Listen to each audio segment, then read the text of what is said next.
नमस्कार दोस्तों, कैसे हैं आप सभी। मैं विष्णु कुमार आप सभी का अपने YouTube चैनल के इस वीडियो पर हार्दिक स्वागत करता हूं। दोस्तों, इस वीडियो में मैं आप लोगों को करम ही पूजा है से संबंधित हिंदी निबंध बताने वाला हूं, जो आप लोगों के फाइनल बोर्ड एग्जाम के लिए बहुत ही महत्वपूर्ण होंगे। दोस्तों, यदि आप लोग बिहार बोर्ड से मैट्रिक या फिर इंटर का फाइनल एग्जाम देने वाले हैं तो इस वीडियो को ध्यान से देखिएगा। दोस्तों, बिहार बोर्ड के द्वारा कई बार मैट्रिक या फिर इंटर के फाइनल एग्जाम में करम ही पूजा है से संबंधित हिंदी निबंध पूछा जा चुका है, इसलिए आप लोगों को इस निबंध को लिखना आना ही चाहिए।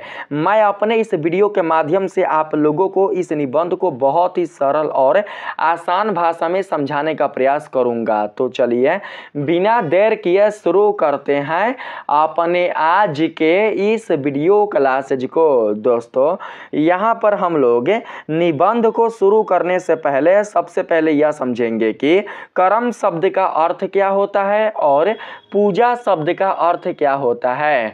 दोस्तों, जब आप करम शब्द के अर्थ को समझ लेते हैं और पूजा शब्द के अर्थ को समझ लेते हैं तो आप लोगों को इससे संबंधित निबंध को समझने में कोई भी प्रॉब्लम नहीं होगी। तो चलिए सबसे पहले हम लोग करम शब्द से संबंधित अर्थ को समझते हैं, ठीक है।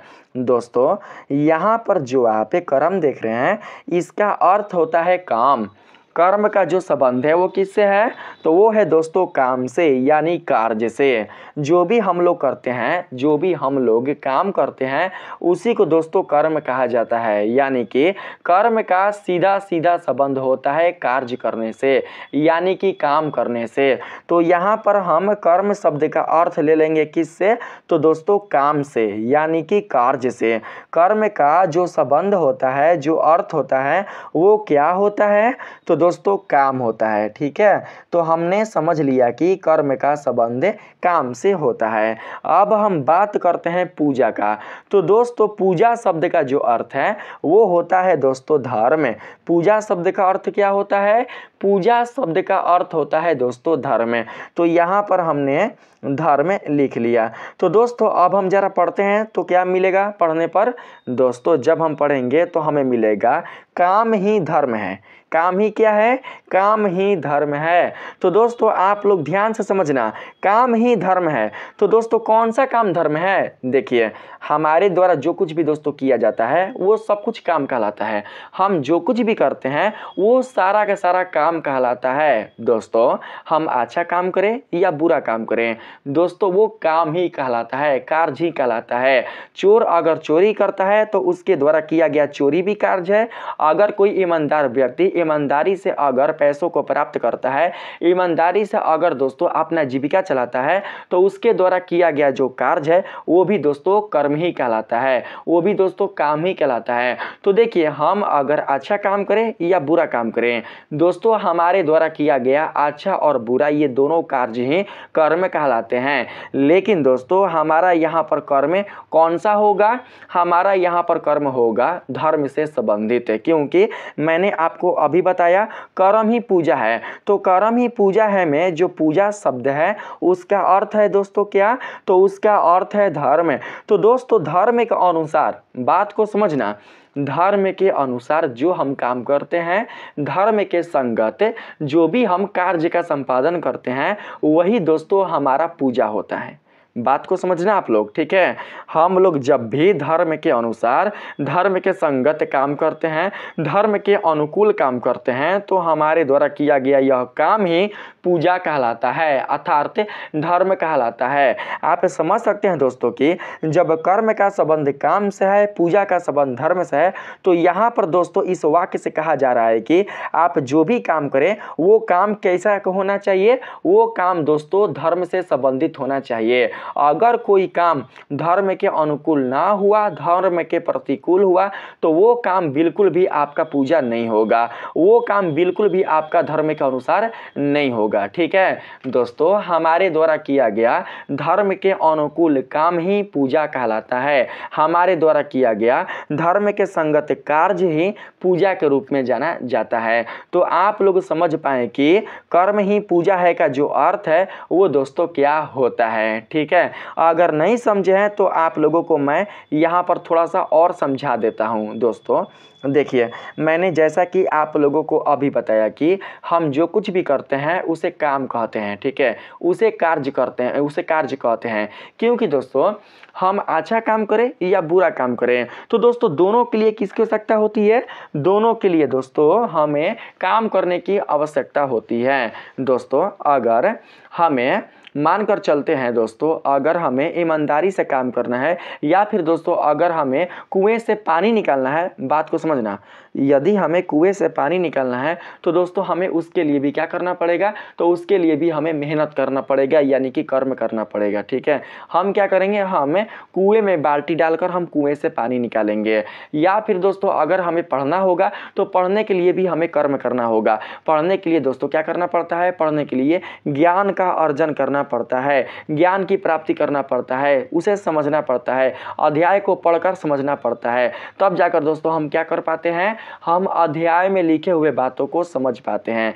लेकिन जब हम यहाँ पर बात करते हैं गलत विचार वाले व्यक्तियों का, तो दोस्तों गलत विचार वाले व्यक्तियों द्वारा किया गया जो काम है वो क्या कहलाता है? वो दोस्तों दुष्कर्म कहलाता है। देखिए, जो गलत विचार वाले व्यक्ति होते हैं वो दोस्तों क्या करते हैं कि वो चोरी करते हैं, डकैती करते हैं, समाज में दोस्तों वो गंदगी फैलाते हैं, वो समाज में हिंसा फैलाते हैं, वो हमेशा असत्य वचन बोलते हैं, वो दूसरों की पराई बेटी और बहनों को दोस्तों दूसरे नज़र से देखते हैं, गलत नज़र से देखते हैं, और उनके अंदर दोस्तों वासना भरा होता है, और साथ ही वो दोस्तों अपना जीवन यापन चोरी के माध्यम से करते हैं, चोरी की सहायता से ही अपना जीवन यापन करते हैं। तो दोस्तों देखिए, चोर हो, डकैत हो, या कोई ईमानदार व्यक्ति हो, या कोई सच्चा व्यक्ति हो, या फिर कोई धार्मिक व्यक्ति हो, दोनों को ही काम करना पड़ता है। बिना काम किए आप कुछ भी नहीं कर सकते हैं। अगर दोस्तों आपको अगर दूध पीना है तो दूध पीने के लिए भी आपको गिलास उठाना पड़ेगा। अगर दोस्तों आपको शराब पीना है तो शराब पीने के लिए भी आपको दोस्तों शराब का बोतल उठाकर अपने मुख तक लेकर जाना होगा, तभी जाकर आप शराब पी सकते हैं या फिर दूध पी सकते हैं। तो दोस्तों यहाँ पर आप लोग समझना कि जो भी व्यक्ति अच्छा काम करते हैं उनके द्वारा किए गए काम को सत्कर्म कहा जाता है। जो भी व्यक्ति बुरे काम करते हैं उनके द्वारा किए गए काम को दुष्कर्म कहा जाता है। तो दोस्तों इस प्रकार से जो कार्य है वो दो भागों में बट जाता है। दो भागों में कर्म का जो विभाजन है वो दोस्तों हो जाता है, जिसमें पहला है दोस्तों सत्कर्म और दूसरा है दोस्तों दुष्कर्म। पहला क्या है? तो पहला है सत्कर्म और दूसरा क्या है? तो दूसरा है दोस्तों दुष्कर्म। सत्कर्म वाला जो काम होगा वो सत्य से संबंधित होगा, यानी कि धर्म से संबंधित होगा। लेकिन अगर हम बात करें दुष्कर्म वाला, तो दुष्कर्म वाला जो काम है वो बिल्कुल भी दोस्तों धर्म से संबंधित नहीं होगा, क्योंकि दुष्कर्म से जुड़े हुए कामों का बिल्कुल भी आदेश हमारा जो धर्म है वो नहीं करता है। बिल्कुल भी हमारा जो शास्त्र है वो दोस्तों आदेश नहीं देता है कोई भी दुष्कर्म करने का। अगर हम अपने शास्त्र के प्रतिकूल, अपने धर्म के प्रतिकूल कोई भी काम करते हैं तो उस काम को दोस्तों दुष्कर्म कहा जाता है, उस काम को बिल्कुल भी अच्छा नहीं कहा जाता। और हमारे द्वारा किया गया जो काम है वो दोस्तों तभी पूजा माना जाएगा जब हमारा काम सत्कर्म के रूप में होगा। अगर हमारे द्वारा किया गया काम बिल्कुल भी सत्कर्म के रूप में नहीं होगा तो हमारे द्वारा किया गया यह कार्य, हमारे द्वारा किया गया काम बिल्कुल भी दोस्तों पूजा नहीं कहलाएगा, धर्म नहीं कहलाएगा। तो आप समझ पाएं। ठीक है दोस्तों, अगर हम एक और एग्जाम्पल से समझाएं तो आप ऐसे भी समझ सकते हैं। जैसे कि मानकर चलते हैं दोस्तों कि एक व्यक्ति जो है वो क्या कर रहा है दोस्तों, कि मानकर चलते हैं कि एक व्यक्ति बड़ों को सम्मान देता है, अपने दोनों हाथों को जोड़कर दोस्तों उन्हें प्रणाम करता है, उन्हें आदर देता है, तो दोस्तों उस व्यक्ति द्वारा किया गया जो कर्म है वो कहलाएगा सत्कर्म। अगर हम बात करें ऐसे व्यक्ति का जो अपने दोनों हाथों से लोगों को धक्का देता है, लोगों का अपमान करता है, लोगों पर हाथ उठाता है, तो दोस्तों उसके द्वारा किया गया जो यह कर्म है वो क्या कहलाएगा? वो दोस्तों दुष्कर्म कहलाएगा। कर्म दोनों ही कर रहे हैं, लेकिन इन दोनों में दोस्तों सत्कर्म वही कहलाएगा जो धर्म के अनुकूल होगा। और जो कर्म धर्म के अनुकूल होगा अर्थात जो कर्म सत्कर्म के रूप में होगा वही कर्म दोस्तों पूजा कहलाएगा। बात आया समझ में? देखिए इतना मैं आप लोगों को इसलिए समझा रहा हूं दोस्तों क्योंकि बहुत सारे ऐसे व्यक्ति हैं हमारे समाज में, बहुत सारे ऐसे लोग हैं हमारे समाज में जो दोस्तों अशिक्षा में पड़े हुए हैं, जो दोस्तों अंधकारवश अपना जीवन व्यतीत कर रहे हैं। वो क्या करते हैं कि सुबह उठकर क्या करते हैं दोस्तों कि भगवान की पूजा करते हैं, अर्चना करते हैं, उन्हें चढ़ावा चढ़ाते हैं, उन्हें पैसे चढ़ाते हैं, उन्हें फूल चढ़ाते हैं, नारियल चढ़ाते हैं, खूब पूजा पाठ करते हैं। पूजा पाठ करके फिर आएंगे दुकान पर और दुकान खोलेंगे तो दुकान को बहारेंगे, फिर दुकान की साफ सफाई करेंगे और दुकान की साफ सफाई करने के बाद फिर दोस्तों क्या करेंगे कि दुकान में पूजा पाठ करेंगे, खूब लगन से पूजा पाठ करेंगे। और देखिए यहाँ पर दोस्तों वो पूजा पाठ किस लिए करते हैं? पूजा पाठ दोस्तों वो किस लिए करते हैं? पूजा पाठ इसलिए करते हैं ताकि दोस्तों उनके दुकान में वृद्धि हो, ताकि उनके दुकान में ग्राहक आए। तो दोस्तों जब भी कोई व्यक्ति भगवान की पूजा करता है और पूजा करने के बाद अपने दुकान में अपना काम बिल्कुल भी ईमानदारी से नहीं करता, बिल्कुल भी सच्चे मन से नहीं करता, बिल्कुल भी दोस्तों धर्म के अनुकूल नहीं करता, तो उसके द्वारा किया गया जो पूजा है वो बेकार चला जाएगा। उसके द्वारा भगवान का किया गया जो उपासना है वो निसफल हो जाएगा, वो बेकार चला जाएगा। आप दोस्तों पूजा ना करें, आपको अगर पूजा करने का समय नहीं मिलता है तो आप ना करें, लेकिन आपके द्वारा किया गया जो कर्म है अगर दोस्तों वो सत्कर्म के रूप में है, अगर वो दोस्तों अच्छे कर्म के रूप में है, तो दोस्तों जो पूजा व्यक्ति कर रहे हैं ना तो उतना उसके द्वारा देखिए जो भी व्यक्ति पूजा कर रहा है जो फल उसको मिलेगा वही फल आपको भी मिलेगा अगर आप पूजा ना भी कर रहे हो तो। भगवान ये नहीं कहते हैं कि आप हमारी पूजा करो, आप हमारी अर्चना करो, आप दिन भर हमारे पास बैठे रहो और घंटी डुलाते रहो। भगवान ये बिल्कुल भी नहीं कहते। भगवान ने आपको इस संसार में कर्म करने के लिए भेजा है, इस संसार में बाबू आपको अच्छा कर्म करने के लिए भेजा है, इस संसार को अधर्म से धर्म की ओर ले जाने के लिए भेजा है, इस संसार में आपको दोस्तों असत्य से सत्य की ओर ले जाने के लिए भेजा है, अंधकार से प्रकाश की ओर लेकर जाने के लिए भेजा है। जो लोग भगवान को नहीं मानते, जो लोग ईश्वर को नहीं मानते, ईश्वर पर विश्वास नहीं करते, उन लोगों को ईश्वर तक पहुंचाने के लिए आपको भेजा है। लेकिन दोस्तों आप क्या कीजिएगा कि आप इस संसार में जन्म लीजिएगा और जन्म लेने के बाद जब आप बुरे कर्म करना शुरू कर दीजिएगा तो दोस्तों आप कैसे संसार का कल्याण कर सकते हैं, कैसे आप समाज का कल्याण कर सकते हैं। आप दिन भर दोस्तों किसी के बारे में निंदा करिए, किसी के बारे में बुरा सोचिए, किसी को देखकर ईर्ष्या कीजिए, जलिए कि वो आगे कैसे बढ़ रहा है। आपके दुकान में कोई ग्राहक आ रहा है तो आप उनको ऊंचे ऊंचे दामों पर अपने सामानों को बताकर बेचिए, उनके साथ दोस्तों आप छल कीजिए। तो आपके द्वारा किया गया जो ये छल है, आपके द्वारा किया गया जो ये कपट है, वो बिल्कुल भी दोस्तों आपका कल्याण नहीं करेगा, आपका नाश कर देगा, आपका हानि होगा। आप कहिएगा कि हम भगवान का प्रतिदिन पूजा करते हैं, उन्हें हम चढ़ावा चढ़ाते हैं, बहुत ही श्रद्धा के साथ हम उनकी भक्ति करते हैं, फिर भी भगवान हमारी रोजी रोटी में वृद्धि नहीं दे रहे हैं, हमारे घर में बिल्कुल भी सुख शांति नहीं दे रहे हैं। तो दोस्तों सुख शांति कहाँ से मिलेगा बताइए?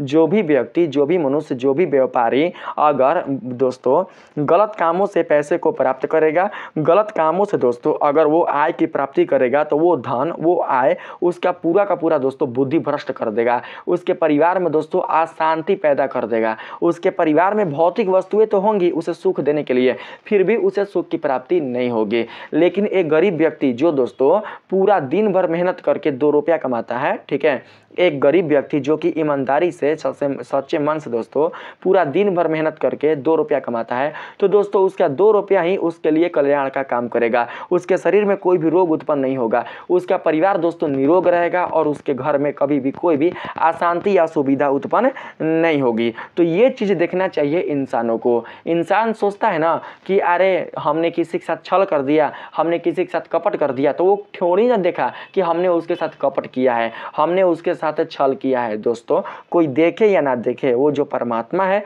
वो सब कुछ देख रहा होता है। वो दोस्तों बिल्कुल भी ऐसा नहीं है कि नहीं देख रहा होता है। अगर हमारे द्वारा किया गया सत्कर्म दोस्तों भगवान देखते हैं, तो हमारे द्वारा किया गया दुष्कर्म भी भगवान जरूर देखते हैं। हमें किसी और से ना सही, लेकिन भगवान से डरना चाहिए।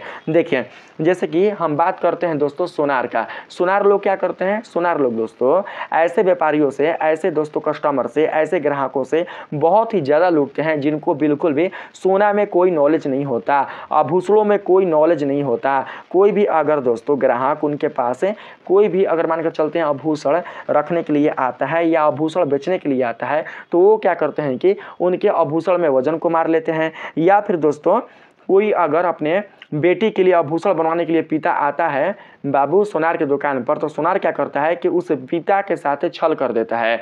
दोस्तों क्या करता है कि जो मतलब खारा सोना है ना, खारा सोना के अनुसार, खारा सोना के लिए दोस्तों वो उस पिता से पैसा ले लेता है, लेकिन फिर भी क्या करता है कि उस सोना में मिलावट कर देता है। उस सोना में कुछ ना कुछ मिला देता है, जिससे दोस्तों उसको बहुत ही मोटा बाबू जो लाभ है वो प्राप्त हो सके, उसे मोटा दोस्तों मुनाफा हो सके।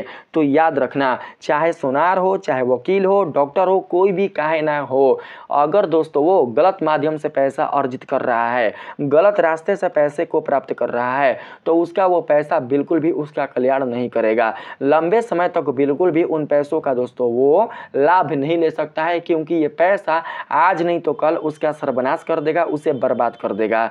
दोस्तों देखिए, अगर पिता ने गलत माध्यम से धन कमाया है, तो उसका पुत्र आज नहीं तो कल उस धन को दबा देगा, उस धन को नष्ट कर देगा, उस धन को खत्म कर देगा।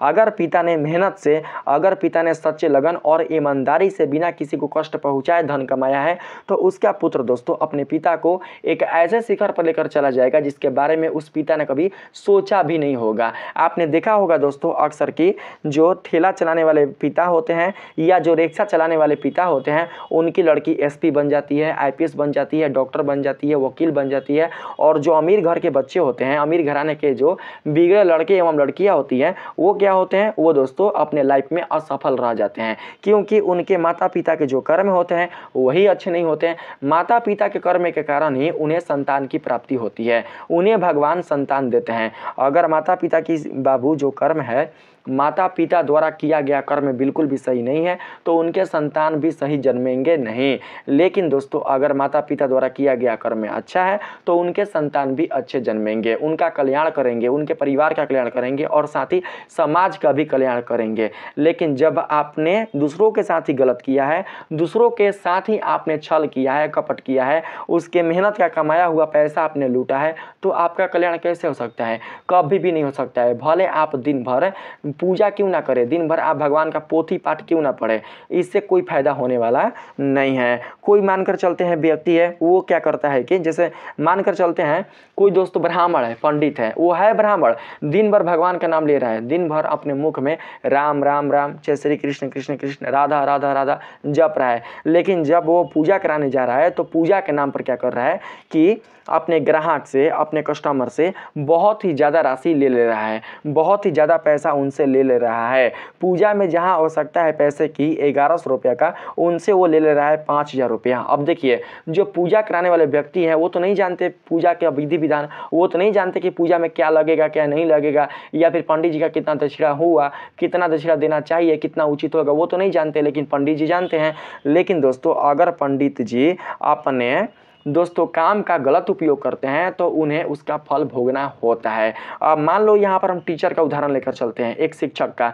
तो दोस्तों हमारे बिहार के सरकार ने या फिर हमारे देश के सरकार ने दोस्तों क्या किया है कि सरकारी स्कूलों में टीचरों को तैनात किया है, सरकारी स्कूलों में अध्यापकों को तैनात किया है बच्चों को पढ़ाने के लिए। लेकिन ये टीचर क्या करते हैं, ये जो अध्यापक हैं, ये दोस्तों क्या करते हैं कि सरकारी स्कूल में जाते ही नहीं हैं, बच्चों को पढ़ाने के लिए जाते ही नहीं हैं, घर पर बैठे ही बैठे क्या करते हैं, सरकार से पैसे प्राप्त करते हैं और अपने घर में दोस्तों वो पैसों से बहुत प्रकार के जो भौतिक वस्तुएं हैं उन्हें खरीद कर सुख प्राप्त करते हैं, ठीक है। या फिर कोई टीचर अगर स्कूल में पढ़ाने के लिए जाता भी है तो बच्चों को पढ़ाता नहीं है, बल्कि बच्चों को बस ऐसे ही किताब खोलकर दे देता है कि तुम लोग अपने पढ़ो और अपने नींद मारता है। तो बताइए आप जो ये कर्म कर रहे हैं वो क्या अच्छा कर रहे हैं? बिल्कुल भी आप अच्छा कर्म नहीं कर रहे हैं। आपको इसका परिणाम भोगना होगा, आज नहीं तो कल आपको भोगना होगा। कोई डॉक्टर है, ठीक है, मानकर चलते हैं किसी व्यक्ति का एक्सीडेंट हो गया, वो व्यक्ति आपके हॉस्पिटल में एडमिट हुआ, ठीक है। आपको पता है कि उस व्यक्ति को, उस पेशेंट को इलाज कराने के लिए केवल और केवल 1 लाख रुपए की आवश्यकता है। 1 लाख रुपए में उसका जो इलाज है वो बहुत ही अच्छे से हो जाएगा। लेकिन आप क्या करते हैं कि उसके परिजन से 5 लाख रुपए की मांग करते हैं। 1 लाख रुपए में उस व्यक्ति का इलाज हो सकता है बहुत ही अच्छे से, लेकिन आप उसके परिजन से 5 लाख रुपए की मांग करते हैं और ये नहीं सोचते कि उसका परिजन कहाँ से 5 लाख रुपया लाएगा, उसके पास 5 लाख रुपया होगा कि नहीं होगा, इसके बारे में आप नहीं सोचते। आप डायरेक्ट कहते हैं कि 5 लाख रुपया जाकर पहले जमा कीजिए तभी जाकर ऑपरेशन शुरू होगा, अन्यथा नहीं होगा। तो ऐसे में आप ही बताओ, 1 लाख रुपया तो मान लीजिए उस पेशेंट को ठीक करने में लग जाएगा और जो 4 लाख रुपया आप कमा रहे हैं, 4 लाख रुपया जो आप प्रॉफिट ले रहे हैं, क्या उससे आपका कल्याण होगा? बिल्कुल भी नहीं होगा। दोस्तों मुझे आप लोगों को यही बताना है कि कल का आप भी दोस्तों समाज का कोई ना कोई एक अच्छा व्यक्ति बनिएगा, ठीक है। कोई ना कोई दोस्तों आप लोग अपने पद पर जरूर जाइएगा। कोई मानकर चलते हैं कोई डॉक्टर के पद पर जाएगा। जो भी बच्चे इस वीडियो को देख रहे हैं, आप लोग भी कल के डेट में किसी न किसी पद पर जरूर तैनात होइएगा। कोई डॉक्टर के पद पर तैनात होगा, कोई वकील के पद पर तैनात होगा, कोई जज के पद पर तैनात होगा, कोई बिजली अभियंता के पद पर तैनात होगा, कोई इंजीनियर के पद पर तैनात होगा, कोई मानकर चलते हैं दोस्तों कि नेता के पद पर तैनात होगा, कोई एसपी, डीएसपी, डीएम, या फिर मानकर चलते हैं दोस्तों कि बहुत सारे पद हैं, ठीक है। किसी न किसी पद पर आप लोग जरूर तैनात होंगे, ठीक है। अगर जो भी व्यक्ति, जो भी बच्चे मेरे इस वीडियो को जो भी बच्चे देख रहे हैं, जो भी बच्चे अगर सरकारी नौकरी नहीं प्राप्त कर पाते हैं तो वो कोई ना कोई अपना व्यापार जरूर करेंगे, कोई ना कोई दोस्तों अपना खुद का रोजगार जरूर करेंगे। तो आप खुद का रोजगार करें चाहे आप सरकार का काम करें, आपको सरकार जो भी पद देता है, जो भी आपके हाथ में पावर आती है, आप उसका कभी भी दोस्तों गलत इस्तेमाल नहीं कीजिएगा, उसका कभी भी आप दुरुपयोग नहीं कीजिएगा। कभी भी 2 रुपए ज़्यादा कमाने के चक्कर में आप बुरा कर्म नहीं कीजिएगा, क्योंकि दोस्तों जब आप 2 रुपया ज़्यादा कमाने के चक्कर में बुरा कर्म करते हैं, दुष्कर्म करते हैं, तो यही दुष्कर्म आपका हानि कर देगा, आपका सब कुछ आपसे छीन लेगा, आपका दोस्तों नाश कर देगा। बात आया समझ में? कर्म के फल से कोई भी नहीं बचा है। अगर आपने सत्कर्म किया है तो उसका भी फल ईश्वर आपको देंगे, अगर आपने दुष्कर्म किया है तो उसका भी फल आपको ईश्वर देंगे, क्योंकि ये जो प्राकृतिक है वो कुछ भी नहीं भूलती, भले हम भूल जाएं। जो प्राकृतिक है वो कभी भी कुछ भी नहीं भूलती है, वो सब कुछ याद रखती है, हर एक चीज को दोस्तों वो नोटिस करके रखती है, भले ही हम दोस्तों भूल जाएं। बात आया समझ में आप लोगों को? तो चलिए अब हम यहाँ पर आगे बढ़ने का प्रयास करते हैं। देखिए इसमें कहा गया है कर्म का शाब्दिक अर्थ होता है काम करना, अर्थात जब हम किसी वस्तु की प्राप्ति के लिए प्रयास करते हैं तो उसे ही कर्म कहा जाता है। दोस्तों इस दुनिया में जो भी व्यक्ति भाग रहे हैं, इस दुनिया में जो भी व्यक्ति काम कर रहे हैं, वो दोस्तों किसी न किसी चीज़ की प्राप्ति के लिए ही काम कर रहे हैं। अब आप ही बताओ, अगर किसी व्यक्ति को किसी चीज़ की प्राप्ति ना करनी हो तो वो क्या काम करेगा? आप ही बताइए दोस्तों। अगर किसी व्यक्ति को, किसी पशु को, किसी जानवर को, किसी जीव को, किसी जंतु को अगर किसी भी चीज की प्राप्ति ना करनी हो तो वो काम करेगा? वो बिल्कुल भी दोस्तों काम नहीं करेगा। बात है समझ में? अगर कोई भक्त है तो उसे दोस्तों ईश्वर को प्राप्त करना है, तो ईश्वर को प्राप्त करने के लिए वो कर्म करेगा। कौन सा कर्म? तो अच्छा कर्म है। ईश्वर को प्राप्त करने के लिए जो भी काम होते हैं, जो भी कर्म होते हैं, वो सारा वो कर्म करता है। अब हम बात करते हैं दोस्तों यहाँ पर हम पेट के लिए, ठीक है। लोग क्या करते हैं कि पेट के लिए दोस्तों काम करते हैं, पेट के लिए आप रोजगार करते हैं, आप दूसरों की यहाँ जाकर काम करते हैं, यह आप सरकारी पद पर तैनात होकर आप कोई अच्छा काम करते हैं जिसके बदले सरकार आपको वेतन देती है। तो दोस्तों अगर आप काम ना करें तो क्या आपको वेतन मिलेगा? आपने दुकान खोला, दुकान में आप ना बैठे तो क्या आपको उस दुकान से कुछ आय प्राप्त होगा? बिल्कुल भी नहीं होगा। तो दोस्तों किसी वस्तु की प्राप्ति के लिए हमें क्या करना पड़ता है? हमें दोस्तों कार्य करना पड़ता है, हमें कर्म करना पड़ता है। अगर एक शेर है तो उसे भी दोस्तों अपना पेट भरने के लिए शिकार करना पड़ेगा। शिकार को प्राप्त करने के लिए दोस्तों उसे शिकार का पीछा करना पड़ेगा, उसे दौड़ना पड़ेगा। अगर वो नहीं दौड़ेगा तो बिल्कुल भी शिकार को प्राप्त नहीं कर पाएगा, और जब शिकार नहीं प्राप्त हो पाएगा तो दोस्तों वो भूखे ही रह जाएगा। बात आया समझ में? बिना काम किए, बिना कर्म के कोई अपना पेट भी नहीं भर सकता है, अपना स्वयं का कल्याण भी नहीं कर सकता है, दूसरों की तो दूर की बात है।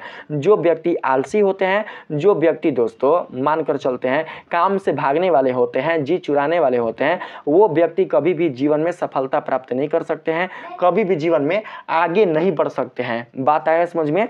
आपने जो भी दोस्तों अपने लाइफ में सफल व्यक्तियों के नाम सुने होंगे, वे सभी व्यक्ति दोस्तों अपने जीवन में संघर्ष किए हैं। ये सभी व्यक्ति अपने जीवन में दोस्तों बिल्कुल भी रुके नहीं हैं। वो दोस्तों अपने कर्म को करते चले गए हैं और अपने मेहनत को दोस्तों इस तरीके से जारी रखे हैं। तो ये जो व्यक्ति हैं ये अपने मेहनत को इस तरीके से जारी रखे हैं, तो आप समझ सकते हैं दोस्तों कि इन्होंने अपने मेहनत को इस तरीके से जारी रखा है कि इन्हें दोस्तों विश्वास था कि हम सफलता को प्राप्त कर ही लेंगे। देखिए, सफलता मिले या ना मिले इसके बारे में हम नहीं जानते, लेकिन हम जो कर्म कर रहे हैं वो दोस्तों सत्कर्म होना चाहिए, और हमारे द्वारा किए गए कर्म में पूरा दोस्तों 100% अपना दोस्तों जो है ना प्रतिभा नहीं, सॉरी थोड़ा सा गलती बता रहे हैं।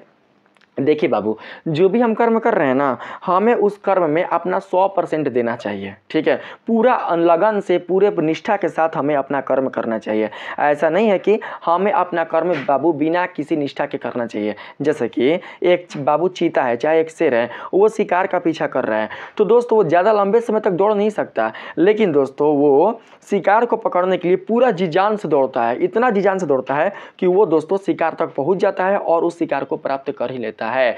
बाबू, वो जो शेर है वो नहीं जानता कि ये शिकार मुझे आज मिलेगा या नहीं मिलेगा। जिस जीव का कोई जीव पीछा करता है खाने के लिए, वो जीव नहीं जानता कि वो जीव मुझे मिलेगा भी नहीं, लेकिन वो कर्म करता है। और कर्म कैसा करता है? तो कर्म करता है पूरी लगन के साथ, पूरी निष्ठा के साथ, पूरा जी जान लगा देता है दोस्तों अपने शिकार को प्राप्त करने के लिए। और आखिरकार में जो परिणाम होता है वो ये होता है कि वो अपने शिकार को प्राप्त कर ही लेता है। ठीक है, इसी प्रकार से दोस्तों अगर आप पूरे निष्ठा के साथ, पूरे लगन के साथ, पूरा अपना 100% देकर अगर कोई काम आप स्टार्ट करते हैं, उस काम को अगर आप पूरा करते हैं, तो उस कार्य की जो सफलता है वो दोस्तों आपको प्राप्त हो ही जाएगी। लेकिन काम करने के बीच में जो आप काम कर रहे हैं ना, उस काम करने के क्रम में आपका 100% होना चाहिए बलिदान, 100% आपका बलिदान होना चाहिए। आपके काम में दोस्तों लगन होना चाहिए, आपके काम से प्रेम होना चाहिए, तभी जाकर आप सफलता तक पहुंच सकते हैं, सफलता तक आप जा सकते हैं। अन्यथा आप असफल हो जाइएगा, बिल्कुल भी सफलता तक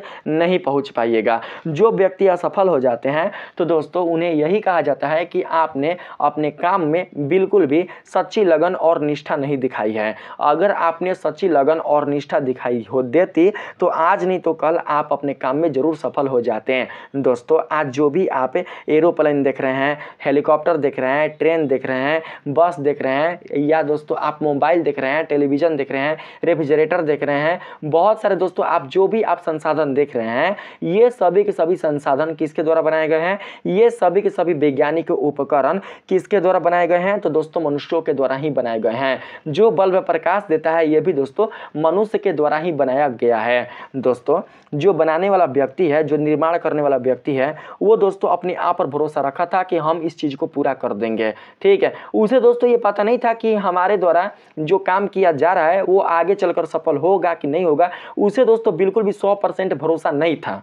ठीक है, अब मान लो हम यहाँ पर ले लेते हैं बल्ब बनाने वाले एडिसन का। एडिसन को विश्वास नहीं था कि हम जो काम कर रहे हैं वो काम आगे जाकर सफल होगा भी कि नहीं, लेकिन जो काम उन्होंने किया उस काम में उन्होंने अपना पूरा का पूरा 100% दिया, पूरे सच्ची लगन और पूरे सच्ची दोस्तों निष्ठा के साथ उन्होंने काम को किया। और परिणाम क्या हुआ आप देख ही सकते हैं।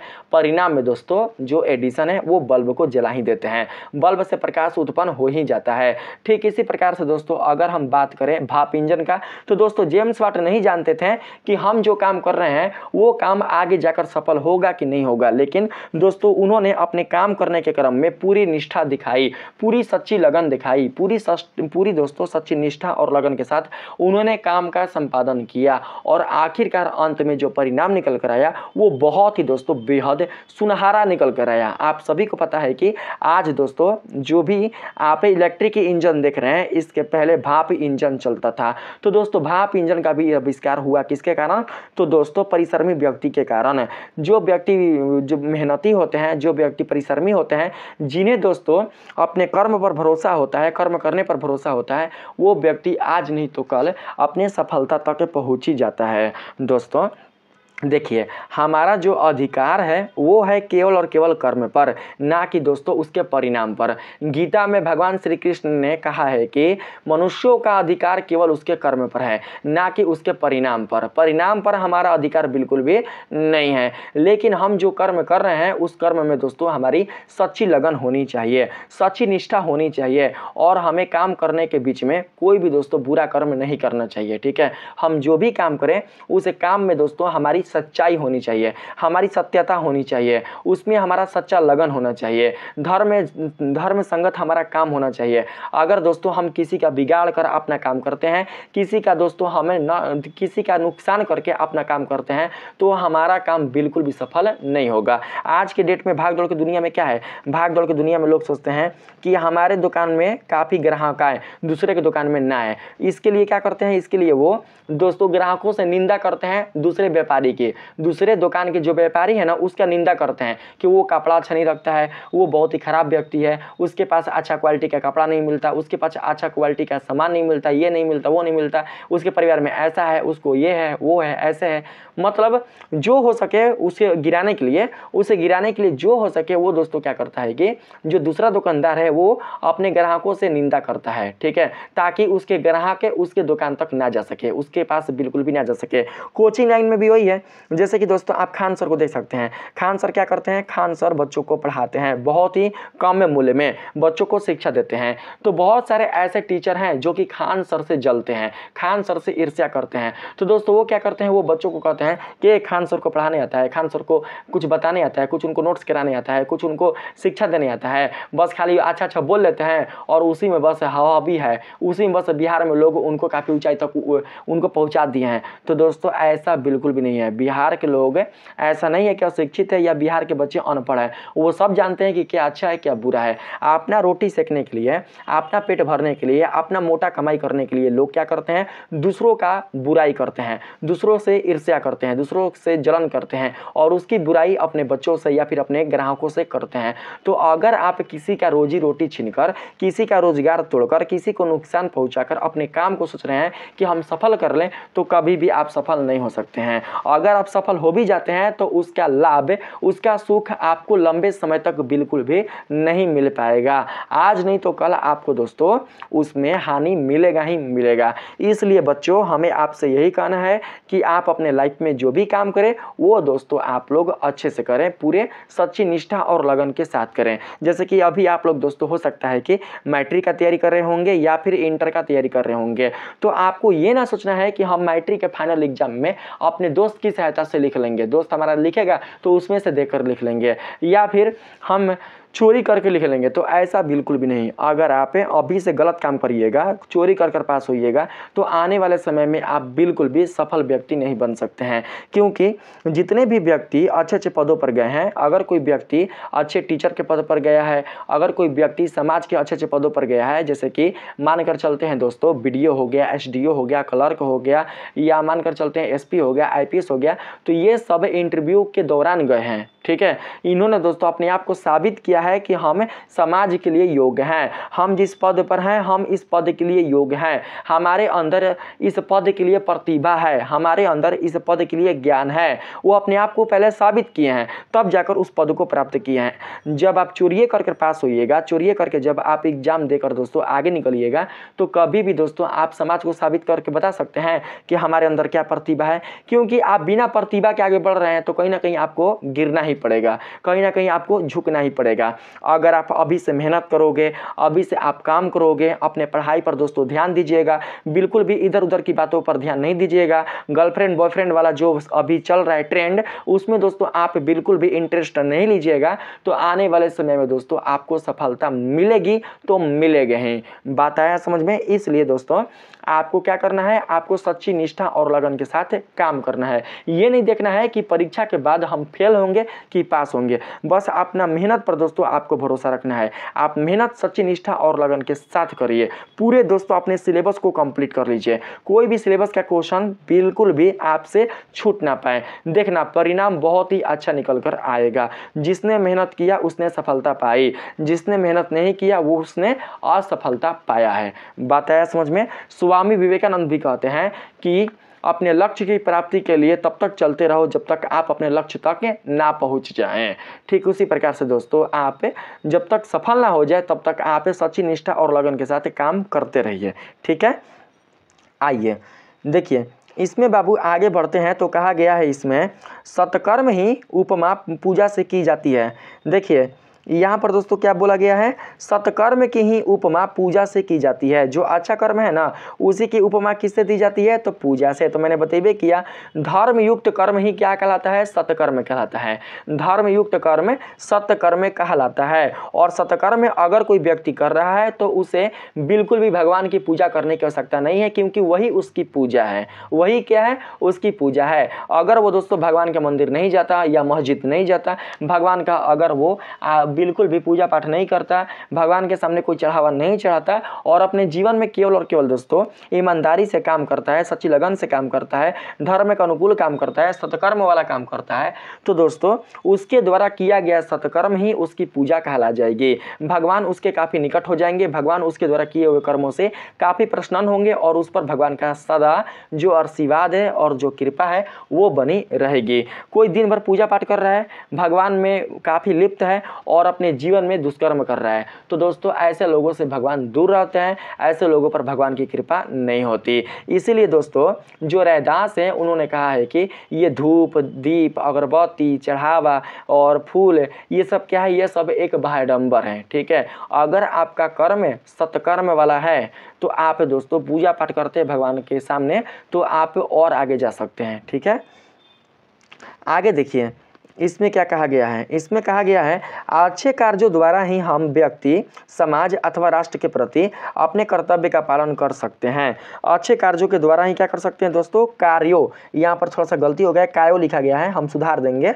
अच्छे कार्यों के द्वारा ही हम व्यक्ति समाज अथवा राष्ट्र के प्रति अपने कर्तव्य का पालन कर सकते हैं। जो पुलिस है, जो पुलिस अधिकारी है, वो दोस्तों अगर सच्ची निष्ठा के साथ अपने कर्तव्य का पालन करें तो हर एक चोर दोस्तों चोरी करने से डरेगा, हर एक अपराधी अपराध करने से डरेगा।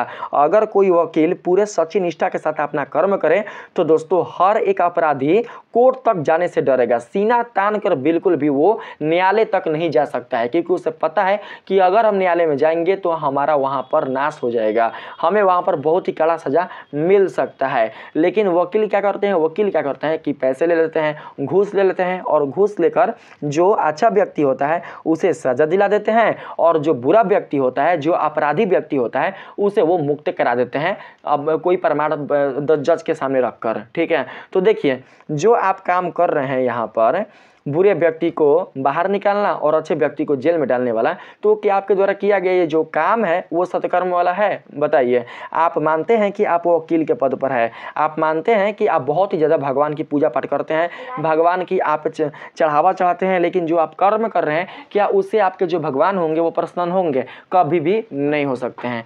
ठीक है, अगर एक निर्दोष को सजा मिल रही है आपके कारण, अगर आपके कारण एक निर्दोष को सजा मिल रही है तो उससे भी कई गुना सजा आपको मिलेगा। आज नहीं मिला है, कल जरूर मिलेगा, इतना याद रखना। ठीक है, जो भी ऐसा काम कर रहा है, जो भी वकील ऐसा काम करते हैं, जो भी पुलिस अधिकारी ऐसा काम करते हैं, जो भी बिजली के जो अधिकारी होते हैं वो ऐसा काम करते हैं, घूस लेकर काम करते हैं, जो भी टीचर होते हैं, जो भी नेता होते हैं, जो भी घूस लेकर, जो भी भ्रष्टाचार वाला काम करते हैं, उन्हें अपने कर्मों का फल आज नहीं तो कल भोगना है, तो भोगना है, चाहे वो कोई भी क्यों ना हो। कोई भी अपने बुरे कर्मों से बच नहीं सकता। जिसको जो पद मिला है, सरकार ने जिसको समाज के कल्याण के लिए, अपने देश की वृद्धि के लिए जो पद दिया है, उसे अपने पद का बिल्कुल भी गलत इस्तेमाल नहीं करना चाहिए, अपने पद का बिल्कुल भी दुरुपयोग नहीं करना चाहिए। अगर कोई पुलिस अधिकारी है तो वो अपने अंदर ये ठान ले कि हम चाहे जो हो जाए, भले मेरे घर में सदा ही रोटी बनेगा, या फिर मेरे घर में भले 2 वक्त की रोटी में 1 रोटी ही बनेगा, भले कुछ भी हो जाए, लेकिन जो अपराधी है हम उसे सज़ा दिलाकर रहेंगे, हम उसे बिल्कुल भी मुक्त नहीं कर सकते हैं। जो वकील है अगर वो ये ठान ले कि नहीं, जो अपराधी है उसे सज़ा मिलनी ही चाहिए तो मिलनी ही चाहिए, तो दोस्तों हमारे समाज में जो अपराध होंगे वो बहुत ही ज़्यादा कम हो जाएंगे, बिल्कुल भी आगे नहीं बढ़ सकते हैं। भ्रष्टाचार के कारण ही हमारे समाज में जो अपराध हैं वो दोस्तों पनप रहे हैं, और अपराध जब पनप रहे हैं तो दोस्तों आप समझ सकते हैं कि अपराध जब पनप रहे हैं तो इसका मतलब कि हमारे समाज में अपराधियों की संख्या भी तेज़ी से बढ़ रही है। बात आया समझ में? भ्रष्टाचार के कारण ही जो अपराधी हैं वो दोस्तों बुरे कर्म करने से डरते नहीं हैं। रेप या फिर बलात्कार, रेप बलात्कार वही होता है, बलात्कार हो गया या चोरी हो गया, डकैती हो गया, मर्डर हो गया, लूटपाट हो गया, या बाबू हिंसा फैलाना हो गया, दंगा करना हो गया, इन सभी चीज़ों से वो डरते नहीं है, क्योंकि उन्हें पता है कि अगर हम पैसे फेंक देंगे तो हम मुक्त हो जाएंगे, हम स्वतंत्र हो जाएंगे, हम फिर से वही काम में आ जाएंगे, वही लाइन में आ जाएंगे। ठीक है, तो जब भी बाबू आपको कोई भी पद मिले, ठीक है, आप आईपीएस के पद पर आएँ, आप एसपी के पद पर आएँ, आप इंस्पेक्टर के पद पर आएँ, वकील के पद पर आएँ, जज के पद पर आएँ, किसी भी पद पर आप आएँ, तो दोस्तों आप अपने पद का कभी भी गलत इस्तेमाल नहीं करिएगा। जो भी आप काम करिएगा वो काम आपका सत्कर्म वाला होना चाहिए, समाज के कल्याण के लिए होना चाहिए, सामाजिक उत्थान के लिए होना चाहिए। अगर आप समाज का कल्याण कीजिएगा तो भगवान आपका और आपके परिवार का कल्याण करेगा। ठीक है, आइए यहाँ पर कहा गया है, अतः अच्छे उद्देश्य के लिए किए जाने वाले कार्य को ही कर्म की संज्ञा दी जाती है। बताया समझ में? जो भी अच्छे कार्य होते हैं उस कार्य को ही क्या कहा जाता है बाबू? उस कार्य को ही कर्म कहा जाता है।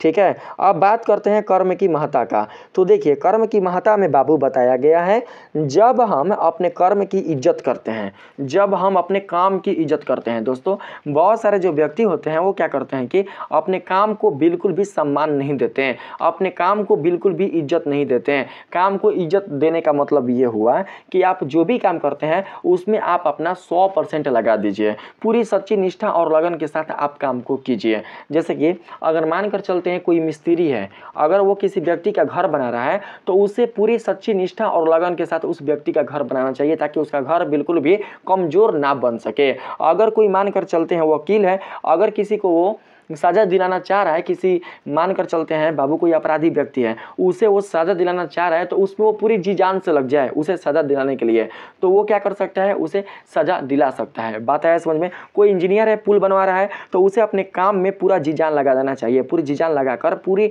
निष्ठा लगाकर उसे क्या करना चाहिए? पुल बनवाना चाहिए, तो पुल कभी भी टूटेगा नहीं। लेकिन आजकल के जो लोग हैं वो काम से प्रेम नहीं करते, बल्कि काम को ही बोझ समझते हैं। वो नहीं चाहते हैं कि काम करें, बस उन्हें ये चाहिए कि हम बिना काम किए ही पैसे प्राप्त करें और अपना पेट भरें। तो दोस्तों बिना काम किए अगर आप सोचिएगा कि हम पैसे प्राप्त कर लें तो बिल्कुल भी प्राप्त नहीं कर सकते हैं। जो इंसान अपने काम से प्रेम नहीं करता, जिस व्यक्ति को अपने काम को करने में खुशी प्राप्त नहीं होती है, वो व्यक्ति बिल्कुल भी आगे नहीं बढ़ सकता, उसे सफलता नहीं मिल सकती है। सफल व्यक्ति वही हुआ है जिसने अपने काम को अपना दोस्तों सम्मान समझा है। बताया समझ में?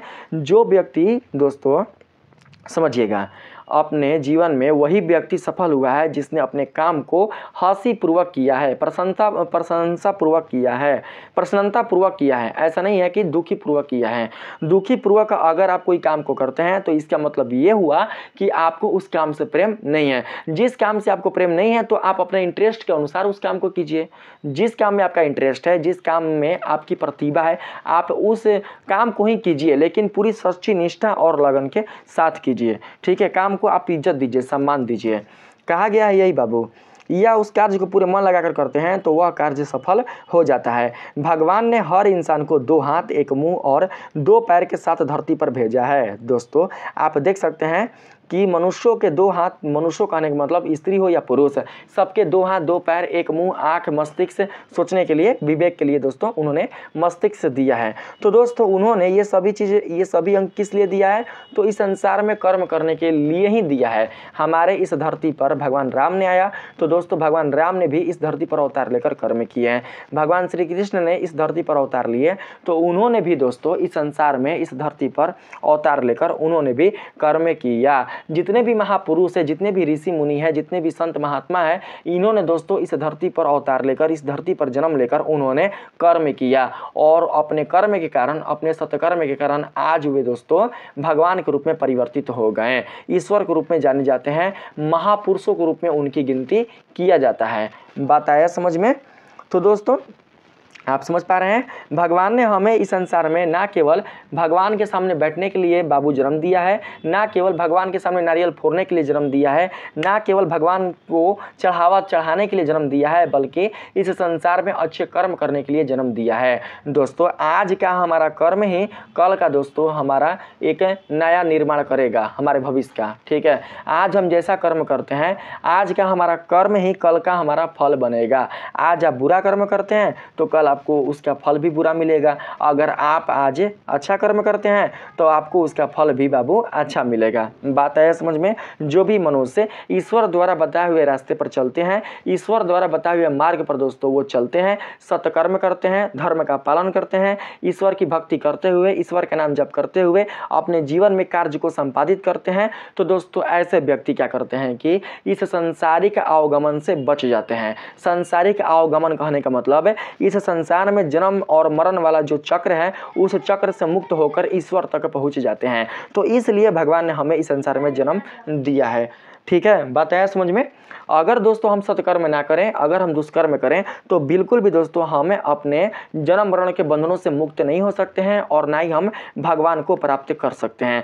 देखिए, जो जानवर हैं, जो जीव है, जो जंतु है, उनके पास बिल्कुल भी विवेक नहीं होता। वो नहीं जानते कि भगवान क्या होता है, वो नहीं जानते कि धर्म क्या होता है, वो नहीं जानते कि अधर्म क्या होता है, वो नहीं जानते कि कैसे हमें अपना कल्याण करना चाहिए, उन्हें बिल्कुल भी पता नहीं है। लेकिन भगवान ने हमें दोस्तों ज्ञान दिया है, हमें मस्तिष्क दिया है, हमारे अंदर विवेक दिया है, और दोस्तों धर्म के मार्ग पर चलने के लिए उन्होंने शास्त्र भी दिया है, ताकि हम उसे पढ़कर धर्म का पालन कर सके। इतना सब कुछ होने के बावजूद भी अगर हम भगवान को नहीं प्राप्त कर पाते हैं, तो दोस्तों ऐसे में हमारा इस संसार में जन्म लेना व्यर्थ हो जाता है। ईश्वर ने आपको बोलने के लिए मुख दिया है। जितने भी आप जीव जंतु देख रहे हैं, ये सभी जीव जंतु भगवान का नाम नहीं ले सकते हैं, लेकिन आपका जो मुख है, आपके मुख से भगवान का नाम का जो उच्चारण है वो हो सकता है। लेकिन बहुत सारे जो मनुष्य हैं वो क्या करते हैं, वो भगवान के नाम का उच्चारण नहीं करते हैं।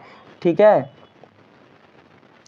यहाँ पर आगे देख सकते हैं दोस्तों, इसका मतलब है कि भगवान भी हमसे कर्म करवाना चाहता है। ठीक है, हमसे काम करवाना चाहता है। कौन सा काम? तो सत्कर्म वाला काम। बात है समझ में?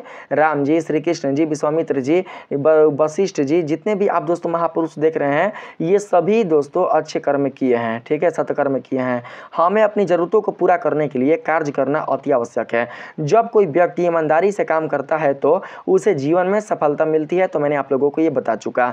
और जब भी कोई व्यक्ति आधे अधूरे मन से कार्य करता है, अर्थात जिसे अपने काम को ही करने में कोई संतुष्टि नहीं मिलती, अपने काम से ही जिसको करने में दोस्तों, जो भी व्यक्ति अपने काम को करता है उसे अपने काम में कोई प्रसन्नता नहीं मिलती है, उसे अपना काम ही बोझ लगता है, वो व्यक्ति कभी भी सफल नहीं हो सकता है। जब तक हम प्रयास नहीं करेंगे तब तक हम अपने सामने रखे भोजन को भी नहीं खा सकते हैं। तो ये चीज़ भी मैंने आप लोगों को बता चुका है।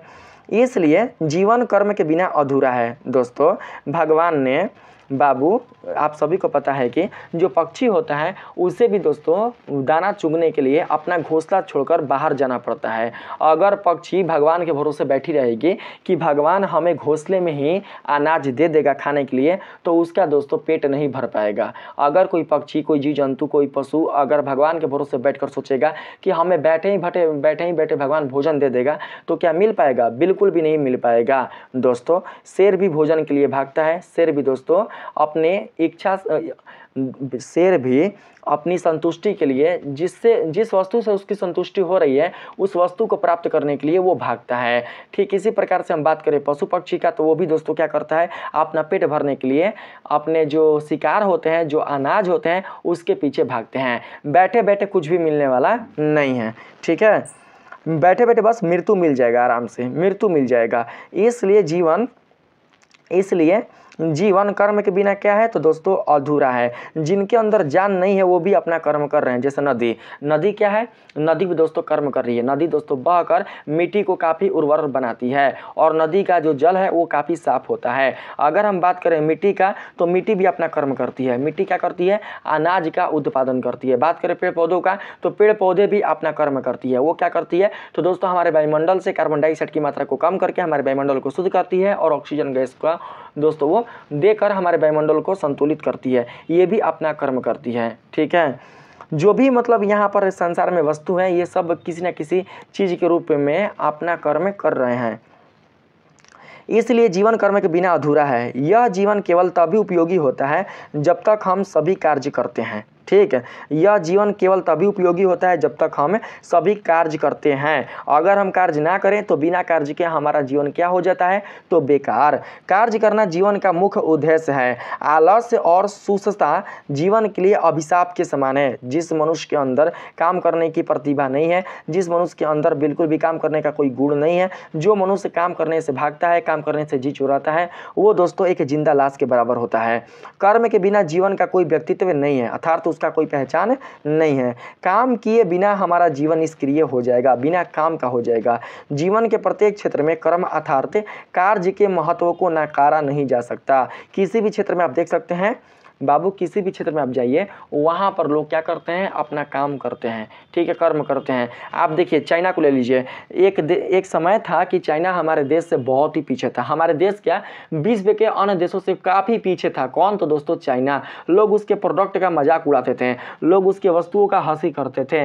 लेकिन आज जो चाइना है वो दोस्तों बहुत ही ज़्यादा आगे निकल चुका है। जो जापान देश है वो दोस्तों अमेरिका के प्रभाव के कारण बहुत ही ग्रसित हो चुका था। आप सभी को पता है कि जापान के हिरोशिमा और नागासाकी वाले दो शहरों पर अमेरिका के द्वारा बम गिराया गया था। उस बम विस्फोट में जो जापान है वो दोस्तों तहस नहस हो गया था, बर्बाद हो गया था, वो दोस्तों जमीन में दब गया था। लेकिन इतना सब कुछ होने के बावजूद भी जो जापान है वो दोस्तों अपने परिश्रम, अपने मेहनत, अपने बाबू लगन के कारण वो आज तकनीकी के क्षेत्र में पूरे विश्व में सबसे विकसित देश बन चुका है। ठीक इसी प्रकार से अगर हम दोस्तों चीन को देखें, तो जो चीन है, जो चाइना है, वो भी दोस्तों अपने मेहनत, अपने परिश्रम और अपने लगन के बल पर दोस्तों, निरंतर कार्य के बल पर वो दोस्तों पूरे विश्व में अपना एक अलग पहचान बना चुका है। वो तकनीकी के क्षेत्र में बहुत ही ज़्यादा आगे बढ़ चुका है। दोस्तों अब देखिए, लोग कहेंगे कि वहाँ के जो व्यक्ति हैं वो तो बिल्कुल भी भगवान की भक्ति नहीं करते, भगवान की आराधना नहीं करते, फिर वे लोग इतना आगे कैसे बढ़ रहे हैं? तो दोस्तों वो अपने काम से प्रेम करते हैं। वो अपने काम से क्या करते हैं? प्रेम करते हैं। अपने काम को वो निरंतर जारी रखते हैं। अपने काम को बिल्कुल भी कल के भरोसे नहीं छोड़ते हैं। जो करना है आज करना है, अभी करना है।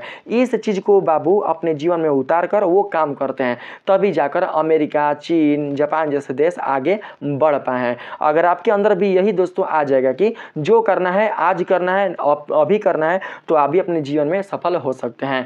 दोस्तों जब हमारा भारत देश आज़ाद हुआ था, तो आज़ादी के समय हमारे पंजाबी जो लोग थे, जब हमारा भारत देश आज़ाद हुआ था, तो दोस्तों जितने भी पंजाबी थे उन्हें उनके घर से बाहर निकाल दिया गया था। पंजाबी लोगों को उनके घर से बाहर निकाल दिया गया था। पंजाबी लोग बेघर हो गए थे। इतना होने के बावजूद भी दोस्तों पंजाबी लोगों ने अपना एक अलग क्षेत्र बनाया और उस क्षेत्र का नाम दिया पंजाब। और दोस्तों आप अगर अभी जाकर देखिएगा तो पंजाब बहुत ही ज़्यादा विकसित हो चुका है। पंजाब के जो व्यक्ति हैं, पंजाब के जो लोग हैं, वो काफ़ी दोस्तों अपने बिजनेस के क्षेत्र में, अपने व्यापार के क्षेत्र में आगे बढ़ चुके हैं। बहुत ही ज़्यादा उनके पास दोस्तों संपन्नता आ चुकी है। तो ये सब किसके कारण हो पाया? तो दोस्तों ये सब कर्म के कारण हो पाया, मेहनत के कारण हो पाया, लगातार परिश्रम के कारण हो पाया। अगर ये लगातार परिश्रम ना करते, ईश्वर के भरोसे बैठे रहते, काम ना करते, तो ऐसे में उन्हें बिल्कुल भी सफलता प्राप्त नहीं हो पाती। बात आया समझ में आप लोगों को? ठीक है। अब बहुत सारे बच्चे ये कहेंगे कि सर जो चीन के लोग होते हैं वो तो जीव जंतुओं को मार कर खाते हैं, तो क्या उन्हें बुरे कर्म का फल नहीं मिलेगा तो मिलेगा, बुरे कर्म का जो फल है वो उन्हें मिलेगा, लेकिन जो वो अपना मेहनत बिना किसी बिना किसी एक होता है ना रोक रोक कर काम करना, रोक रोक कर काम करना, बीच में एक होता है ना काम को स्टॉप करके काम करना, ऐसा नहीं है। वो अपने काम को निरंतर जारी रखे हैं और निरंतर जारी रखकर उन्होंने अपने काम को आगे बढ़ाया है और इसी कारण वो अपने लाइफ में सफल हो पाए हैं। ठीक है, जो भी उनके बुरे कर्म होंगे उसका तो फल उसे मिलेगा ही। आगे है, काम किए बिना हमारा जीवन निष्क्रिय, इसे पूरा हमने बता दिया आप लोगों को। ठीक है, यहाँ पर कहा गया है, हाथ पर हाथ देकर बैठे लोग अपना भी भला नहीं कर सकते हैं, ऐसे लोग अपना पेट भी नहीं भर सकते तथा समाज के लिए भार स्वरूप हैं। समाज के लिए क्या है? भार स्वरूप है। अगला है, सफल उद्योगपतियों ने काम के मूल्य को, सफल जो उद्योगपति हैं, जैसे कि आप दोस्तों यहाँ पर ले सकते हैं, यहाँ पर बाबू आप धीरू भाई अंबानी को ले सकते हैं। धीरू भाई अंबानी हो गए, या फिर दोस्तों आप ले सकते हैं बहुत सारे दोस्तों व्यक्ति हैं, बहुत सारे महापुरुष हैं, जैसे कि आप इनको ले सकते हैं, जो रोनाल्डो है ना, रोनाल्डो को भी ले सकते हैं। रोनाल्डो क्या थे? रोनाल्डो दोस्तों बहुत ही एक सिंपल इंसान थे। इसी प्रकार से अगर हम देखें हार्दिक धवन का, तो वो भी एक बहुत ही सिंपल इंसान थे, बहुत ही दोस्तों एक समान इंसान थे। इन्होंने अपने मेहनत पर, अपने निरंतर प्रयास के आधार पर अपने दोस्तों एक अलग पहचान बनाया। ठीक है, निरंतर परिश्रम के आधार पर इन्होंने अपना सफलता प्राप्त किया। विराट कोहली को देख सकते हैं, ये सब परिश्रम के कारण ही अपने पहचान बना पाए हैं। इसी प्रकार से अगर हम दोस्तों अमिताभ बच्चन को देखें, या फिर हम दोस्तों शाहरुख खान को देखें, या सलमान खान को देखें, या फिर दोस्तों हम और भी बहुत सारे महापुरुष को देखें, तो ये सब अपने जीवन में सफल अपने मेहनत के कारण ही हो पाए हैं। संदीप माहेश्वरी जी को देखें, खान सर को देखें, फिजिक्स वाला को देखें, ये सब अपने जीवन में दोस्तों अपने मेहनत के कारण ही सफल हो पाए हैं। ठीक है, और ऐसा कहा भी जाता है कि भाग्य भी उसी का साथ देता है जो व्यक्ति परिश्रमी होता है। ग्रंथों में कहा गया है कि भाग अर्थात किस्मत। लोग कहते हैं ना कि उसका भाग काफ़ी अच्छा था तो वो सफल हो गया, चाहे उसके सफलता मिल गई, तो ऐसा नहीं होता। भाग भी उसी का साथ देता है जो व्यक्ति मेहनती होता है, परिश्रमी होता है, उद्यमी होता है। जो व्यक्ति उद्यमी होता है, माता लक्ष्मी उसी के पास आती है, उसी का भाग भी साथ देता है। आपके भाग में जो होगा वो तो मिलेगा ही, लेकिन जब तक आप परिश्रम नहीं कीजिएगा तब तक मिलने वाला नहीं है। बात है समझ में।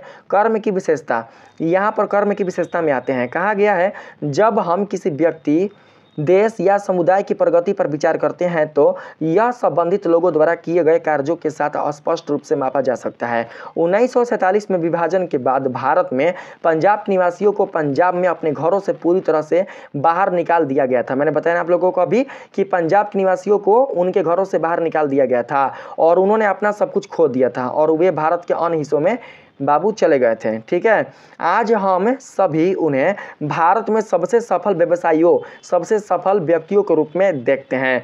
यह सब उनकी कड़ी मेहनत के कारण ही हो पाया है। अगर वे कड़ी मेहनत नहीं करते तो अपने जीवन में बिल्कुल भी सफल नहीं हो पाते हैं, तथा हम कह सकते हैं कि उनका कर्म ही उनकी पूजा थी। इसी प्रकार से हम बात करें आगे, तो दोस्तों आगे लिखा हुआ है, 1945 में जापान के हिरोशिमा और नागासाकी शहर पूरी तरह से नष्ट हो गए थे और ज़मीन में समा गए थे। तो ये भी मैंने आप लोगों को बता गया। इतना दोस्तों, इतना मतलब प्रॉब्लम आने के बाद भी जापान देश इतनी तरीके से बाबू, इतनी बुरी तरीके से घायल होने के बावजूद भी अपने आप को दोस्तों खड़ा कर लिया। किसके बल पर?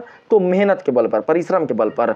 जापान के लोगों की कड़ी मेहनत के कारण आज वह प्रगति कर रहे हैं। जापान के लोग क्या करते हैं? कड़ी मेहनत करते हैं। लेकिन भारत देश के लोग क्या करते हैं? भारत देश के लोग एक दूसरे की निंदा करते हैं, एक दूसरे को देखकर जलते हैं, एक दूसरे के सफलता से उन्हें दोस्तों चिढ़ होती है भारत देश के लोगों को। और साथ ही आज के जो हमारे युवा हैं वो नशे में बस उलझे हुए हैं। हमारे भारत देश के आज के जो युवा हैं, जिन पर हमारे भारत देश का भविष्य टिका हुआ है, वो नशे में मस्त है, गर्लफ्रेंड में मस्त है, उसी में उनका जीवन बस चल रहा है। तो ऐसे में हमारा जो भारत देश होगा वो कैसे तरक्की कर सकता है? आप ही बताइए। बिल्कुल भी तरक्की नहीं कर सकता। ठीक है, जिस देश में दोस्तों आतंकवाद वाले जो घटना है वो बहुत ही ज़्यादा रहेंगे, तो वो देश कभी भी आगे नहीं जा सकता है। आगे है, इन दो उदाहरणों के साथ हम सभी सहमत होंगे कि कड़ी मेहनत करके हम प्रगति के रास्ते पर पहुंच सकते हैं। यहाँ पर प्रगति होगा, प्रगति, प्रगति होगा ना, प्रगति के रास्ते पर पहुंच सकते हैं। इसको हम सुधार देंगे, प्रगति के रास्ते पर पहुंच सकते हैं। विश्व में जितने भी महापुरुष हुए हैं उन्होंने अपने महान कार्यों द्वारा इतिहास में अपना नाम स्वर्णाक्षरों में अंकित कराया है। महान योद्धा सिकंदर जिसने दोस्तों दुनिया जीता था, सम्राट अशोक, अकबर महान तथा अनेक महापुरुषों के गौरवपूर्ण कार्यों ने उनके अमरत्व प्रदान किया है, अर्थात वो अमर हो चुके हैं। जैसे कि डॉक्टर भीमराव अंबेडकर। तो दोस्तों डॉक्टर भीमराव अंबेडकर एक नीच जाति, आप समझ सकते हैं कि एक महादलित जाति से उठकर आए हुए थे। चला दे रिया, चला दी, बात को समझना आप लोग।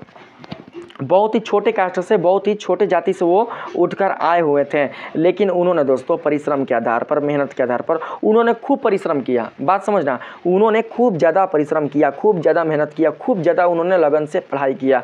वो नहीं चाहते थे कि दोस्तों दूसरे समाज के लोग उनके समाज से नफरत करें, उनके समाज के लोगों के साथ छुआछूत की भावना रखें। वो ऐसा बिल्कुल भी नहीं चाहते थे, क्योंकि जब भी बचपन में डॉक्टर भीमराव अंबेडकर अगर दोस्तों किसी के घर जाते थे या किसी का घर बाबू बैठते थे तो लोग उन्हें भगा देते थे, लोग उन्हें अपने घरों से निकाल देते थे। उन्हें स्कूल में बैठने के लिए भी सीट नहीं दिया जाता था। लोग कहते थे कि ये नीच जाति का है, अगर ये हमारे साथ बैठेगा तो छुआछूत हो जाएगा। ठीक है, तो इन सभी चीज़ों से जो डॉक्टर भीमराव अंबेडकर थे वो काफ़ी दोस्तों परेशान हो चुके थे, और उन्होंने ठान लिया था कि हम समाज से ऊंच नीच की जो भावना है उसे हम जड़ से उखाड़ के फेंक देंगे। तो दोस्तों डॉक्टर भीमराव अंबेडकर का ही देन है कि आज हमारे समाज में जो पिछड़ी जाति है, जो दलित और महादलित से संबंधित जाति के लोग हैं, उन्हें आज समाज में सम्मान मिल पा रहा है, उन्हें प्रतिष्ठा मिल पा रहा है। उनका ही देन है कि हमारे इस देश को चलाने के लिए एक सुयोग्य संविधान मिल पाया है। तो दोस्तों अगर ये मेहनत नहीं करते, मेहनत के बल पर दोस्तों अगर इन्होंने अपने समाज को आगे नहीं ले, अपने मेहनत के बल पर उन्होंने, सॉरी दोस्तों थोड़ा सा मिस्टेक हो जा रहा है। अगर दोस्तों डॉक्टर भीमराव अंबेडकर बिना मेहनत के सोचते हैं कि हम अपने समाज को इस देश में सम्मान दिला दें या फिर हम संविधान का निर्माण कर दें, तो क्या ये संभव था? बिल्कुल भी संभव नहीं था। महात्मा गांधी बैठे बैठे केवल सोचते हैं कि हम देश को आज़ाद करा दें, तो क्या ये संभव था? बिल्कुल भी संभव नहीं था। महात्मा गांधी ने परिश्रम किया, मेहनत किया। बूढ़े अवस्था में, जिस अवस्था में खटिया से लोग उठते नहीं हैं, उस अवस्था में जो बूढ़े लोग होते हैं वो खटिया से उठते नहीं हैं, उस अवस्था में महात्मा गांधी अंग्रेजों से भिड़ गए थे, अंग्रेजों से लड़ाई कर रहे थे, और उन्होंने दोस्तों अंतिम सांस तक अंग्रेजों से लड़ाई किया और अंततः अपने इस देश को अंग्रेजों से मुक्त करा दिया। बहुत ही बड़े बलिदान के बाद हमारे जो महापुरुष है ना, बहुत ही ज़्यादा महापुरुषों का बलिदान हुआ। बहुत ही ज़्यादा महापुरुषों के बलिदान के कारण ही हमारा जो देश है वो दोस्तों आज स्वतंत्र है। तो बैठे बैठे हमारा देश स्वतंत्र नहीं हुआ, बल्कि हमारे देश की आज़ादी में कई महापुरुषों ने दोस्तों अपना बलिदान दिया है, अपना दोस्तों उसमें योगदान दिया है, तब जाकर हमने अपने इस देश को आज आज़ादी के रूप में प्राप्त किया है। ठीक है, आगे दोस्तों देख सकते हैं, कहा गया है उन्होंने अपने सत्कर्मों द्वारा समाज, राष्ट्र तथा विश्व का कल्याण किया है। इसी प्रकार से प्रेमचंद, शेक्सपियर जैसे अनेक विद्वान साहित्यकारों ने अपनी लेखनी द्वारा संपूर्ण संसार का मार्गदर्शन किया है। बहुत सारे ऐसे कवि या लेखक, राइटर हैं जिन्होंने अपने दोस्तों कविता के माध्यम से, अपने दोस्तों कहानी के माध्यम से, अपने उपन्यास के माध्यम से लोगों को जागृत किया है, लोगों को सत्य के मार्ग पर लेकर आए हैं, लोगों को दोस्तों समाज में जो उचित काम है उससे उन्होंने अवगत कराया है, लोगों का अंदर जो अशिक्षा है उसे उन्होंने दूर करने का प्रयास किया है। बात आया समझ में?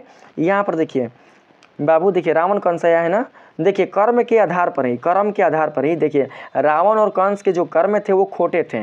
रावण और कंस क्या था? दुष्कर्मी था। दुष्कर्म करने वाले दोस्तों ये लोग थे, ये व्यक्ति थे। बताया समझ में? लेकिन अगर हम बात करें राम का, श्री कृष्ण का, तो ये बिल्कुल भी दुष्कर्मी नहीं थे, ये सत्कर्मी थे।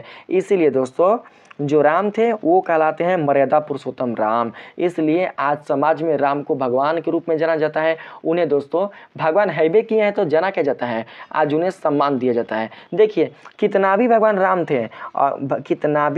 राम भगवान थे, अगर दोस्तों वो राम के अवतार में इस धरती पर पाप करते, अधर्म करते, तो क्या आज हम उन्हें भगवान का उपाधि देते? नहीं देते।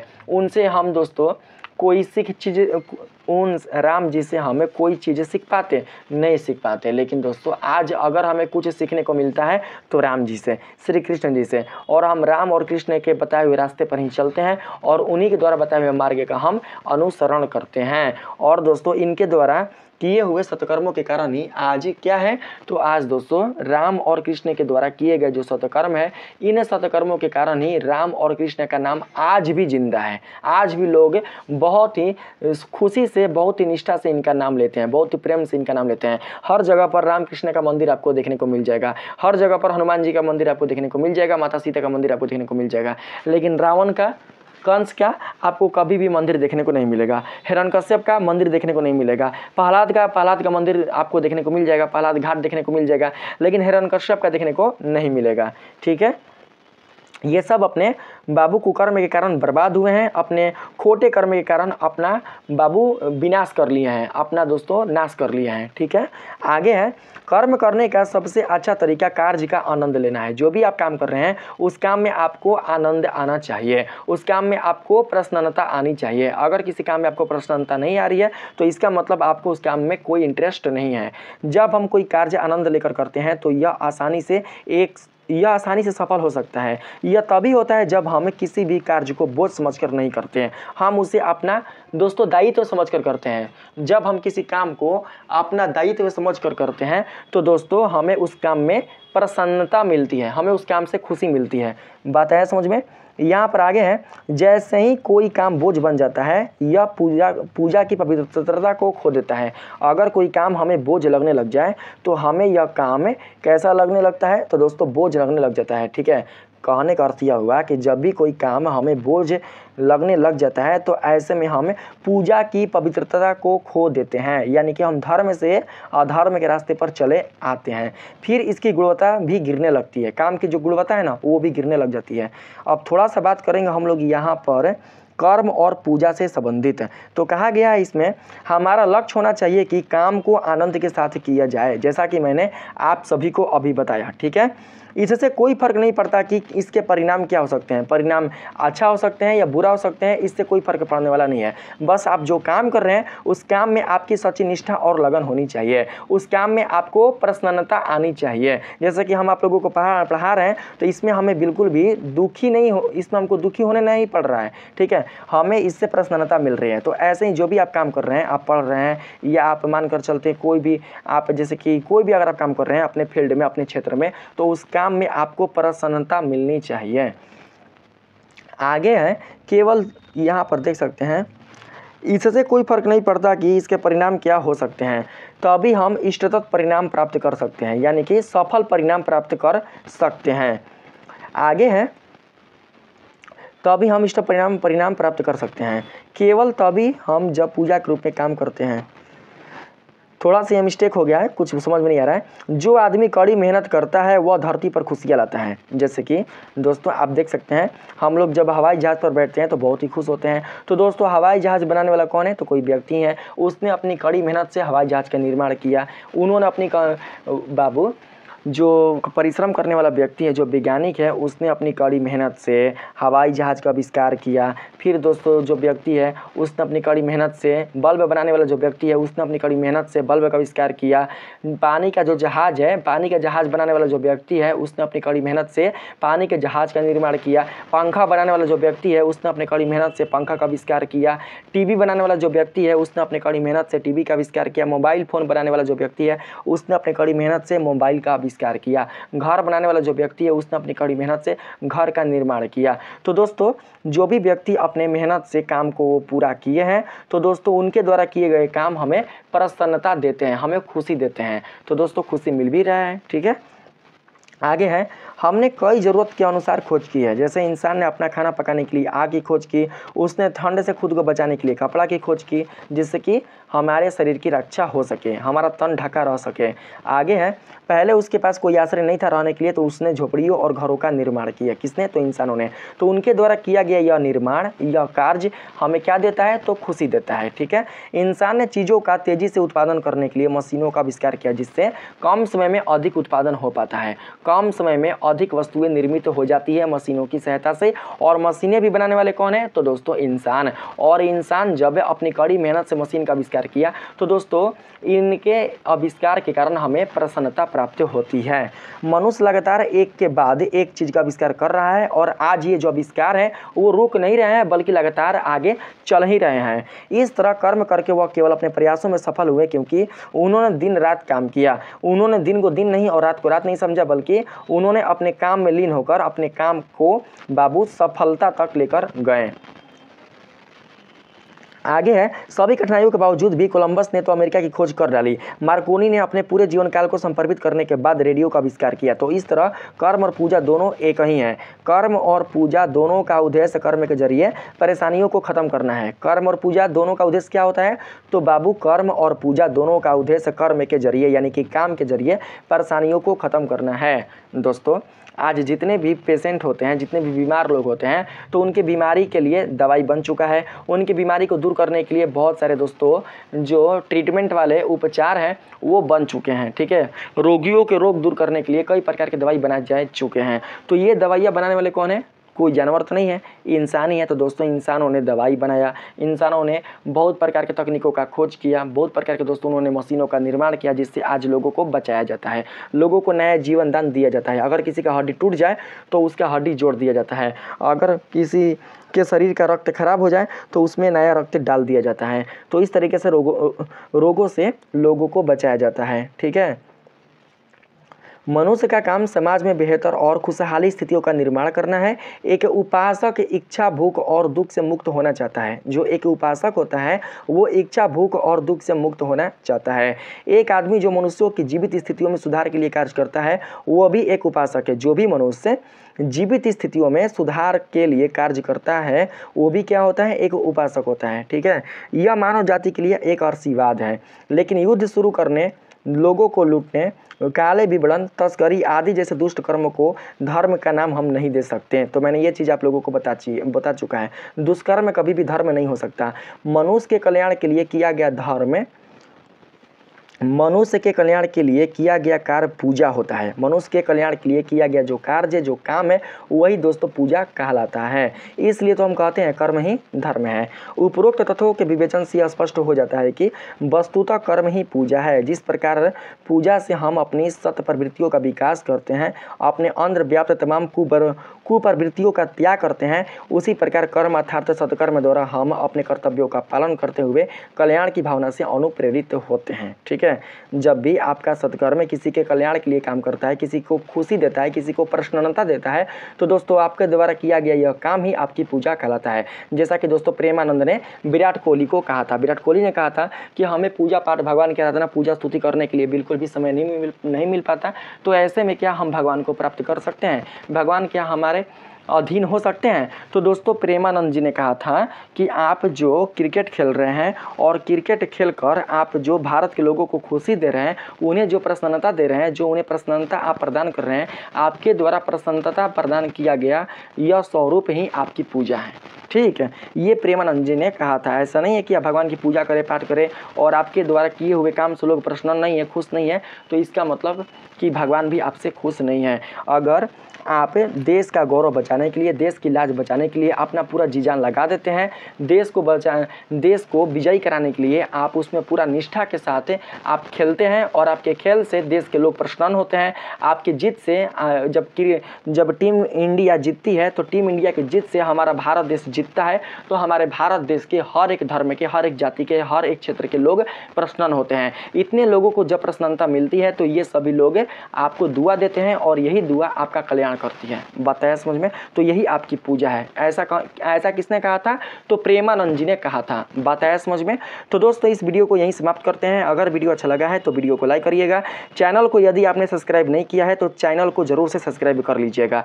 मिलते हैं फिर से एक नए वीडियो के साथ, तब तक के लिए आप सभी को दिल से धन्यवाद।